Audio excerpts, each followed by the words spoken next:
are bringing in Owais Jarani, an emergency room physician at the University of Texas Health in San Antonio. Doctor, thanks for being with us. Good morning. Good morning.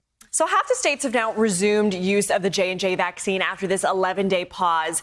Could still take a few days for sites to get it because of logistics. But now this is going to come with a warning. Who should heed that warning? Yeah, it's going to be women of childbearing age, so essentially 18 to age 50.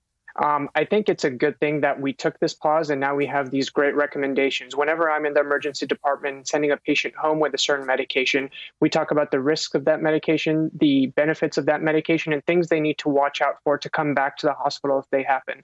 And so that's going to be the conversation I and my colleagues are going to be having on a day-to-day basis. So is that something, doctor, that I need to ask my doctor about? Because I'm within that age range and I've already gotten the Pfizer vaccine, but if I haven't yet, do I need to ask my doctor, hey, should I try and seek out Pfizer or Moderna? Absolutely. It's a decision that you should make with your doctor. They also will know your other medical conditions and things that might put you at a higher risk for developing this condition and other conditions. So it's going to be kind of on a person-to-person basis. But now that we have this information, we can have those discussions versus, 2 weeks ago when we didn't even know that this was a phenomena that was happening. Doc, how concerned are you that this pause might have irreparably damaged the J&J shot's reputation? People who maybe that's their only option to say, I don't know enough about this. I know they stopped giving it. I'm not touching it. Yeah, it would be naive of the health community to say that it hasn't affected it at all. There is going to be some hesitancy that's going to be increased because of this pause. I think we kind of approach it on a case-to-case basis. And if there is hesitancy around this vaccine, then we talk to those patients and get them linked into getting the Pfizer or Moderna vaccine. But it's a conversation that we have, and it's not something that we go into with a closed mind. And there are risks, even though they are rare, and we need to discuss those risks with those patients. I feel like you're giving it to us straight, Doc. I love it. Let's continue on with the big mask debate. The TSA's mask mandate expires in a little over 2 weeks. Airline leaders say they want it to be extended, but right now it's unclear what's going to happen after May 11th. It's raising a lot of questions about how much longer we're going to have these mandates. A lot of people are saying, look, isn't it time to ditch this when I'm outside?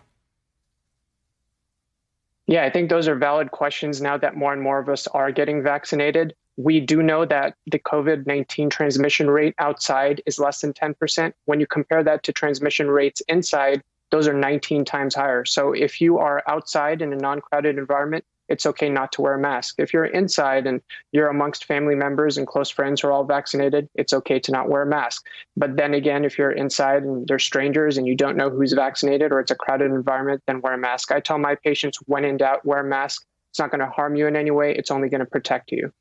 Doc, I want to ask you about the situation in India. They seem to be ground zero of the pandemic right now. They've begun mass cremations. They've got the world's worst COVID surge. People there are relying on these makeshift mass cremation sites even now in places like parking lots. There's been calls for the U.S. to share some of its vaccines with countries like India. Should we be doing that? Do we need to be doing more to help other countries around the world at this point? Yeah, what's happening in India is a true humanitarian crisis, and it's honestly hard to watch. The images, the numbers, the graphs just don't do it justice.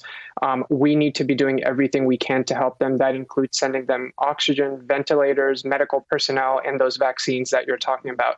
We have about somewhere between 30 and 40 million AstraZeneca vaccines here in the United States. They are approved abroad, but they're not approved here in the United States, and we're unlikely to use them given that we have other options. So I think those vaccines need to be sent there amongst other resources as well.